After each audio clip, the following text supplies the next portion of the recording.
Di episode sebelumnya, kita pernah bahas soal kenapa kita bertemu orang yang tepat di waktu yang salah. Di situ kita sepakat kalau cinta doang itu nggak cukup. Kita udah pelan-pelan nerima fakta pahit bahwa seringkali orang yang tepat di waktu yang salah ternyata memang bukan orang yang bisa kita jalanin. Harusnya dengan bekal itu kita udah bisa tutup buku dan move on kan? Tapi ini bagian anehnya. Kalau emang kita udah paham alasannya, kenapa rasanya kayak belum benar-benar selesai di hati? Kenapa bayangannya masih ada di ruang tamu pikiran kita? Padahal orangnya udah pergi jauh. Kenapa tiap kali kita bengong dikit, memori tentang dia langsung muter di kepala? Ini pertanyaan yang sering luput kita sadari. Kita terlalu sibuk nanya, kenapa kita pisah? Sampai kita lupa nanya, kenapa bayangannya tetap tinggal? Aku mulai sadar, jangan-jangan masalah waktu yang salah ini lebih dalam dari sekedar tanggal di kalender. Mungkin alasan kenapa kita susah banget lepas dari skenario ini bukan karena takdir yang kejam, tapi karena ada sesuatu yang belum selesai di dalam diri kita sendiri. Hai, aku Mai. Selamat datang di podcast Sedikit ke Tengah. Ruang buat kita yang lagi belajar jadi lebih baik buat diri sendiri. Bukan dengan cara yang ekstrim, tapi dengan mengambil jeda dan menemukan keseimbangan di tengah hidup yang kadang berantakan. Coba deh kita mundur sebentar dan lihat gambaran besarnya. Apakah ini pertama kalinya kamu ngerasain ini?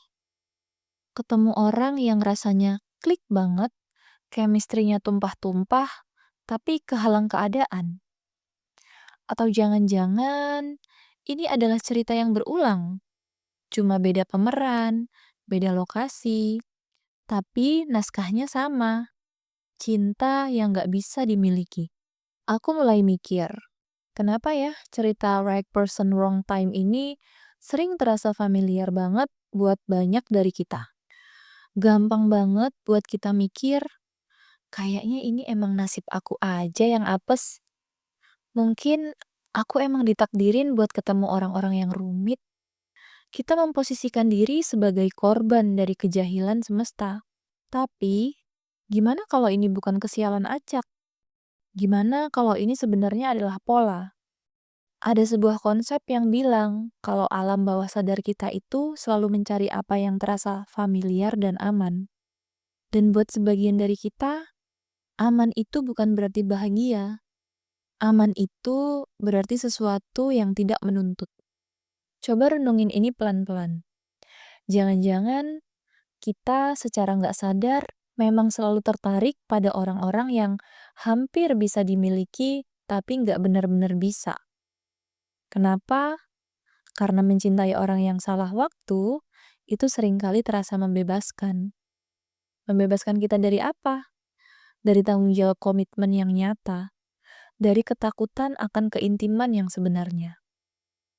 Mencintai seseorang yang jauh, atau seseorang yang mau pergi, atau seseorang yang beda tembok keyakinan, itu punya satu keuntungan tersembunyi. Kita nggak perlu ngehadapin realita harian yang ngebosenin dan penuh gesekan. Kita bisa terus hidup dalam fantasi romantis. Kita bisa terus membayangkan betapa indahnya kalau kita bersatu, tanpa harus beneran ngerasain. Betapa ribetnya berdebat soal handuk basah atau tagihan listrik. Hubungan right person wrong time itu terasa sempurna di kepala kita. Justru karena dia nggak pernah terjadi di dunia nyata. Dia tetap suci. Dia tetap ideal. Dan buat kita yang mungkin punya isu kepercayaan atau takut ditinggalkan, jatuh cinta sama orang yang nggak bisa dimiliki itu adalah zona yang paling aman. Karena sejak awal kita udah tahu endingnya bakal pisah. Jadi pas beneran pisah, kita nggak kaget. Kita udah siap untuk sakit hati. Beda rasanya kalau kita jatuh cinta sama orang yang tepat di waktu yang tepat. Orang yang available, orang yang siap. Itu justru menakutkan buat kita. Karena kalau sama yang ini, kita nggak punya alasan buat lari. kita harus beneran buka hati. Dan kalau dia ninggalin kita, sakitnya bakal berkali-kali lipat lebih hancur karena kita nggak punya alibi salah waktu lagi. Jadi tanpa sadar, radar hati kita selalu nyari yang mustahil. Kita nyari yang salah waktu, supaya kita bisa ngerasain sensasi jatuh cinta tanpa harus nanggung resiko membangun hubungan. Bukan berarti ini salah kita sepenuhnya, tapi perlahan kita mulai sadar. Seringkali kita juga ikut memilih naskahnya. Ini bagian yang mungkin gak enak buat diakui. Jujur, aku juga butuh waktu lama banget buat berani ngakuin ini ke diri sendiri.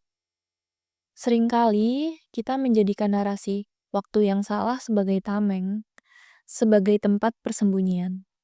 Kalimat, kita ketemu di waktu yang salah, itu terdengar puitis banget kan? Terdengar romantis, terdengar tragis. Seolah kita adalah Romeo Juliet modern yang dipisahkan sama takdir jahat. Tapi kadang, kalimat itu sebenarnya adalah izin yang kita kasih ke diri sendiri buat nggak memilih. Hidup itu isinya pilihan-pilihan berat. Memperjuangkan seseorang itu berat. Mengkompromikan karir demi pasangan itu berat. Menunggu seseorang itu berat. Dan memutuskan untuk move on serta mencari orang baru, itu juga berat. Semuanya butuh keberanian. Semuanya butuh risiko gagal. Nah, label salah waktu ini seringkali kerasa kayak tiket emas buat kita untuk diem di tempat. Kita jadi punya alasan sah untuk menyerah tanpa merasa bersalah. Ya, mau gimana lagi? Waktunya nggak pas. Kita perlahan menjauh dari tanggung jawab itu. Kita nyalahin kalender. Kita nyalahin keadaan. Supaya apa? Supaya kita nggak perlu ngehadapin ketakutan kita sendiri. Mungkin sebenarnya jauh di lubuk hati, kita takut kalau kita beneran berjuang, ternyata kita gagal. Mungkin kita takut kalau kita beneran nunggu dia 5 tahun lagi, ternyata dia berubah dan gak sayang lagi sama kita. Atau yang lebih parah, kita takut ternyata kita gak sebagus itu buat dia. Jadi lebih mudah bilang waktunya salah daripada bilang aku takut berjuang atau aku gak siap ambil resiko. Aku gak bilang semua kasus right person wrong time itu cuma alibi ya. Ada kasus di mana keadaannya emang benar-benar mustahil. Tapi coba cek lagi, seberapa banyak dari ketidakmungkinan itu yang beneran fakta, dan seberapa banyak yang cuma sekedar ketakutan kita yang kita bungkus sebagai takdir. Kadang kita berlindung di balik melankolisnya perpisahan, supaya kita nggak perlu ngehadapin kerasnya perjuangan. Kita lebih memilih jadi mantan terindah yang tak sampai, daripada mengambil risiko jadi pasangan nyata yang gagal.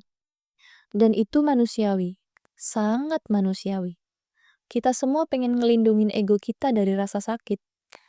Tapi sadari ini, selama kita terus-terusan nyalahin waktu, kita nggak akan pernah tumbuh.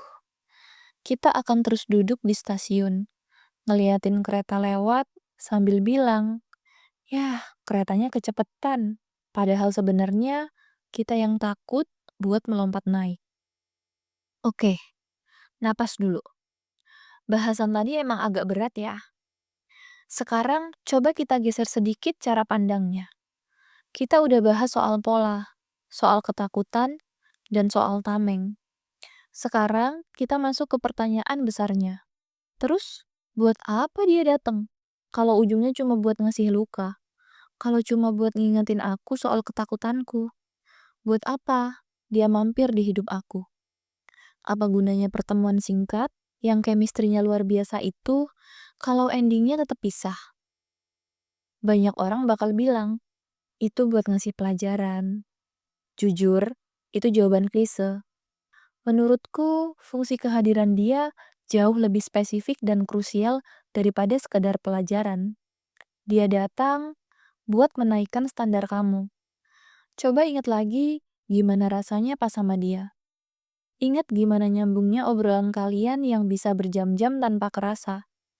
Ingat gimana rasanya kamu nggak perlu pakai topeng di depan dia. Ingat gimana rasanya dilihat dan dimengerti secara utuh. Kayak kamu baru aja nemu kepingan puzzle yang hilang. Mungkin cuma sebentar, mungkin cuma beberapa bulan, tapi rasa itu nyata. Dan rasa itu sekarang jadi benchmark, jadi tolok ukur kamu. Sebelum ketemu dia, mungkin kamu terbiasa sama hubungan yang biasa aja. Hubungan yang harus banyak pura-pura. Hubungan yang harus ngejelasin jokes 2 kali. Dan kamu pikir, ya udahlah, emang pacaran kayak gini kali ya rasanya. Tapi setelah ketemu dia, mata kamu jadi kebuka. Oh, ternyata bisa ya senyaman ini. Atau, oh, ternyata ada ya orang yang bisa ngerti aku tanpa aku harus teriak. Dia bukan satu-satunya orang yang bisa ngasih rasa itu. Tapi dia orang pertama yang ngebuktiin ke kamu kalau rasa itu beneran ada di dunia ini. Kehadiran dia, meskipun singkat, meskipun di waktu yang salah, ngasih kamu sebuah daftar baru, the non-negotiables. Hal-hal yang gak bisa lagi kamu tawar. Sekarang kamu bisa bilang ke diri sendiri dengan tegas, aku gak akan lagi mau sama orang yang cuma setengah ada, karena aku pernah ngerasain yang penuh walau sebentar. Aku gak akan lagi mau sama orang yang bikin aku ngerasa harus jadi orang lain, karena aku pernah ngerasain nikmatnya jadi diri sendiri. Ini adalah hadiah perpisahan termahal dari dia. Dia ngasih tahu kamu value diri kamu. Dia ngasih tahu kamu bahwa kamu bisa dan layak dicintai sedalam itu. Jadi, jangan anggap dia sebagai kesialan. Anggap dia sebagai sampel gratis dari semesta. Semesta lagi ngasih tester. Nih, rasanya dicintai dengan benar tuh kayak gini loh. Enak kan? Sekarang, tugas kamu adalah cari yang rasanya kayak gini. Tapi yang waktunya pas. Jangan turunkan standarnya cuma karena kamu kesepian. Justru karena dia pernah ada, kamu harus makin selektif. Karena sekarang kamu tahu apa yang kamu cari. Jadi, buat kamu yang masih sering dikunjungi bayangannya di ruang tamu pikiranmu, buat kamu yang masih ngerasa ada urusan yang belum selesai, coba kita ubah cara kita ngelihat dia. Dia bukan the one that got away. Dia bukan jodoh yang tertunda. Dan dia juga bukan kesalahan. Dia adalah penjaga pintu. Dia adalah sosok yang pernah hadir buat masang standar tinggi di pintu hati kamu. Bayangannya masih ada di sana, bukan buat bikin kamu sedih, tapi buat menjaga pintu itu. Setiap kali ada orang baru yang mau masuk, bayangan standar itu akan berdiri di sana dan nanya, apakah orang baru ini bisa bikin kamu senyaman itu? Apakah dia bisa ngerti kamu sebaik itu? Kalau jawabannya enggak, maka standar itu akan menolak orang itu masuk. Dan itu bagus. Itu nyelamatin kamu dari hubungan yang mediocre, dari hubungan yang asal ada. Tapi ingat satu hal ini, dan ini penting banget. Standar itu ada, bukan berarti cuma dia satu-satunya orang di dunia ini yang bisa menuhin standar itu. Enggak, dia cuma bukti. Dia bukti kalau level koneksi sedalam itu nyata dan mungkin. Kalau dia bisa ngasih itu, berarti orang lain di masa depan yang waktunya lebih tepat juga pasti bisa. Jadi, kita tutup bab ini bukan dengan kesedihan yang berlarut-larut, tapi dengan rasa terima kasih yang tegas. Terima kasih udah mampir. Terima kasih udah ngacak-ngacak standar hatiku. Terima kasih udah pernah bikin aku ngerasa pulang walau cuma sebentar. Kamu boleh pergi sekarang. Bayanganmu boleh istirahat. Tapi standar yang kamu tinggalin akan aku pegang terus. Mungkin dia emang bukan orang yang datang untuk tinggal selamanya.